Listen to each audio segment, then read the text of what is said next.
तुम नहीं जानते हो इस्लाम को, इसीलिए तुम हसद और जलन में इस तरह की बातें करते हो। तुमने नबियों को पढ़ा, उन्होंने 950 साल तक तबलीग की, एक खाना तक नहीं मांगते थे लोगों से। ला अस्अलकुम अलैहि अजरा, इस तबलीग दीन के बदले में कोई अजर नहीं चाहिए मुझको, न टाका चाहिए न खाना चाहिए। मगर बदले में लोगों ने क्या दिया? गालियां। बदले में लोगों ने क्या दिया? शहर से निकालना। बदले में क्या दिया? लोगों ने कत्ल कर दिया। बनी इस्राइल के यहूदियों ने एक दिन में 40 नबियों को ज़बह कर दिया, 45 अल्लाह के वलियों को कत्ल कर दिया। वो अल्लाह के नबी खाना तक नहीं मांगते थे और एक पैसा तक नहीं मांगते थे। कहते थे मैं अल्लाह का नबी हूं, मेरी बात मानो, कुफ्र से बचो, शिर्क से बचो, कलमा पढ़ो, मुझको अल्लाह का नबी मानो, अल्लाह का पैगाम सुनो। एक टाका नहीं चाहिए, खाना तक नहीं चाहिए। लेकिन तुमने देखा लोगों ने घर में आग लगा दी। अभी तो मैं अल्लाह की बात बताता हूं, मुस्तफा की हदीस सुनाता हूं, लोग गले में माला डाल देते हैं, लोग 20,000 का लिफाफ दे देते हैं, लोग जबरदस्त खाना खिला देते हैं। ये और बात है कि आज खाना नहीं खिलाया है, मगर लोग खाना खिलाते हैं, वो खाना चल दस्तरखान बिछता है, खाना होता है, ये सब चलता रहता है। उसके बाद दिन का काम कैसे होगा? वहां तो खाना तक नहीं मांगते थे, एक टाका तक नहीं मांगते थे, घर में आग लगा दी, ज़बह कर दिया उन नबियों को। पता चला कि आदमी का नेचर है, जब उनकी बुराई की मजम्मत की जाती है तो वो इसको सह नहीं पाता है और इस्लाह करने वालों का मुखालिफ और दुश्मन लोग बन जाते हैं। तो जो नबियों की बात सुन के कलमा नहीं पढ़ा, क्या कहेगा उसको? आसमान से बारिश होती है, जरखेज जमीन फसल उगाती है, वही पानी पत्थर पे पड़ता है, मगर पानी ढलक के नीचे गिरता है, पत्थर पे दरख्त नहीं उगता है। तो तुम मौलवी को क्यों मौलवी पर क्यों इल्जाम ठहराता है? मौलवी पर इल्जाम क्यों लगाता है कि इनकी बात में असर नहीं रहा? तुम क्यों नहीं बोलता है कि बारिश का कसूर नहीं, कसूर पत्थर का है जिस पर बारिश हुई मगर फसल नहीं पैदा हुई? तुम क्यों नहीं बोलता कि कसूर तकरीर का नहीं है, कसूर खिताबत का नहीं है? अगर खिताबत का कसूर होता, ये 5 आदमी नमाजी क्यों बनता, 5 आदमी दाढ़ी क्यों रखता, 5 आदमी दीनदार क्यों होता? अगर तुम्हारे दिल में बात असर नहीं करी है तो समझ ले कि मेरा दिल पत्थर क्यों हो गया है, इस पर पानी क्यों नहीं पड़ रहा है, नेकी की फसल क्यों नहीं उग रही है? तो खिताबत को मत कोसो, अपने सीने को कोसो। ये दिल अंधा क्यों हो गया है, ये सख्त क्यों हो गया है, ये नर्म कैसे होगा? जिस दिन तेरा दिल नर्म हुआ, नसीहत का पानी पड़ेगा, नेकी का फूल खिलने लगे। नारे तकबीर, नारे रिसालत, उलमाए अहले सुन्नत, मुफ्ती शहरियार साहब क़िबला। नमाज नहीं पढ़ना है तो तकरीर का कसूर है, नमाज नहीं पढ़ना है तो मौलाना की बात में असर नहीं रहा। मौलाना की बात में असर क्यों रहा वो तो दूसरी बात है, मगर तुम्हारे दिल में मौलाना की बात क्यों नहीं उतरी? तुम्हारा सीना इतना पत्थर क्यों हो गया है? तुम इतने हार्ड क्यों हो गए हो?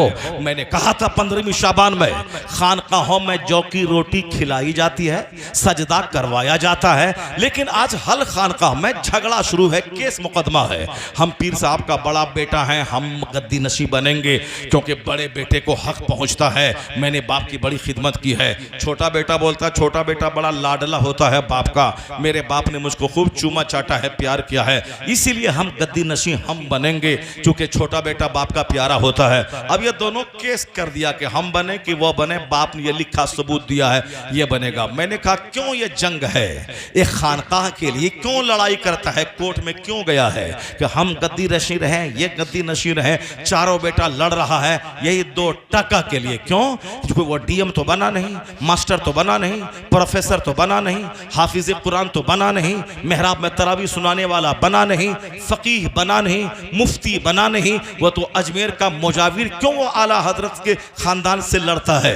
वो मुजाविर वो साहब काली टोपी पहन के, फूल बेच के, चादर बेच के वो रजा के बेटों को आंख दिखलाता है। फूल बेचो पेट पालो यार, क्यों रजा के खिलाफ बोलता है, क्यों बरेली से मुकाबला करना चाहता है? तुम फूल बेचो और खाओ और सो और हागो और दुनिया से मर जाओ, रजा के बेटे को आंख मत दिखाना। रजा का बेटा फूल नहीं बेचता है, रजा का बेटा चादर नहीं बेचता है, रजा का बेटा फतवा लिखता है, रजा का बेटा अमरे बिल मारूफ करता है। मुफ्ती आजम हिंद फतवा लिखते रहे, हुज्जतुल इस्लाम फतवा देते रहे, मुफस्सिर आजम हिंद मदरसा कायम करते रहे, आलिमों की जमात टीम पैदा करते रहे, ताजुल शरिया फतवा लिखते रहे। रहे, दरसे बुखारी देते रहे, मदरसा चलाते रहे। फूल बेचना और है, दीन की खिदमत करना और है। सुभान अल्लाह, सुभान अल्लाह।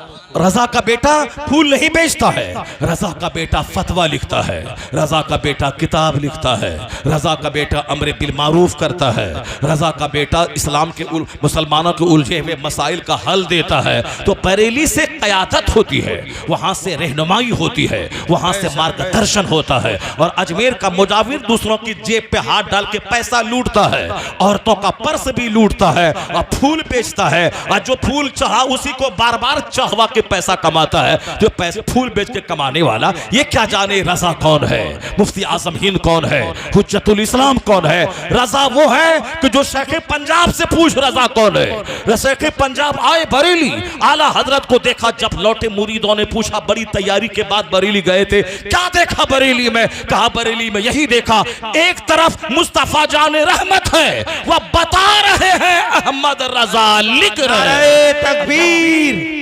नारे रिसालत, उलमाए अहले सुन्नत, मसलके आला हजरत, मसलके आला हजरत, फैजाने आला हजरत। काम चोर जो बच्चे को पढ़ाया नहीं, अब वो बाप की जगह पे सज्जादा नशी इसीलिए बनना चाहता है ताकि मुरीदों को समझ ले बकत चारा, और उसी से अपना पैसा हर साल कलेक्शन करे और अपना आराम से खाए पिए। अपनी बेटी को जींस टी शर्ट पहना के कॉलेज में पढ़ाए। जो अपनी बेटी को जन्नती नहीं बना सका वह दूसरों को क्या जन्नती बना पाएगा। जो अपने बेटों को सुन्नत नहीं सिखा सका वह दूसरों को क्या सुन्नत का रास्ता दिखाएगा। मैंने कहा था कि अगर चाहते हो कि ये जंग खत्म हो जाए, खानकाहों में जो सारी जिंदगी जो फाइल ढोता है कचहरी में कि हम गद्दी नशी, हम गद्दी नशी। दिल्ली में एक पीर साहब बाबा थे, मरते दम तक केस लड़ते रहे, इंतकाल कर गए। इसी तरह पूरे हिंदुस्तान में हर जगहों पे ऐसे ही है, मरते दम तक लड़ते, हम गद्दी नशी।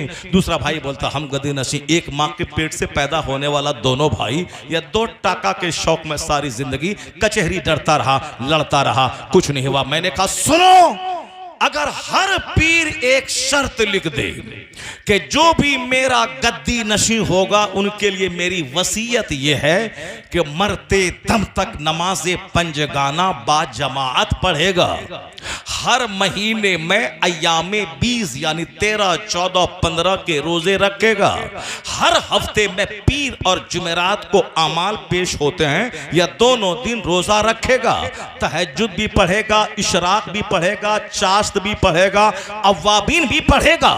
जो नमाज सरकारे दो जहां ने पढ़ी और औलियो सालिहीन ने पढ़ी, ये नमाज इनको पढ़ना होगा। जो मेरा गद्दी नशी होगा वो तहज्जुद भी पढ़ेगा, इशराक भी पढ़ेगा, चाश्त भी पढ़ेगा, मगरिब के बाद 6 रकत नमाज नफल अव्वाबीन भी पढ़ेगा। और कुतुबुद्दीन बख्तियार काकी हर रात ये सारी नमाजें पढ़ने के बाद 100 रकत नमाज नफल पढ़ा करते थे। और एक बुजुर्ग थे वो रोजाना रात में ईशा से लेके फजर के बीच में 1000 रकत नमाज नफल पढ़ा करते थे। तो मेरा गद्दी नशी वो होगा जो 5 नमाज बाजमात पढ़ने के अलावा इशराक, चाश्त, अव्वाबीन, तहज्जुद पढ़ेगा और हर रात में 50 रकत नमाज नफल पढ़ेगा और हर सोमवार और जुमेरात का रोजा रखेगा और हर महीने अय्यामे 20, 13, 14, 15 का रोजा रखेगा। वही मेरा सज्जादा नशी होगा।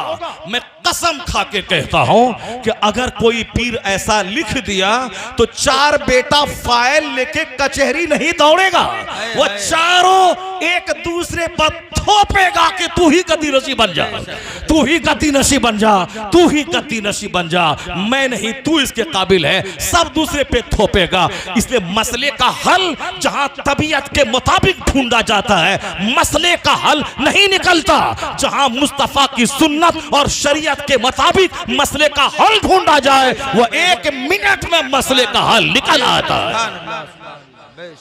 यही वजह है कि डॉक्टर बर्नार्ड शॉ ने कभी कहा था, he must be called the savior of humanity. If a man like him were to assume the dictatorship of the modern world, he must succeed in solving its problems as much needed peace and happiness.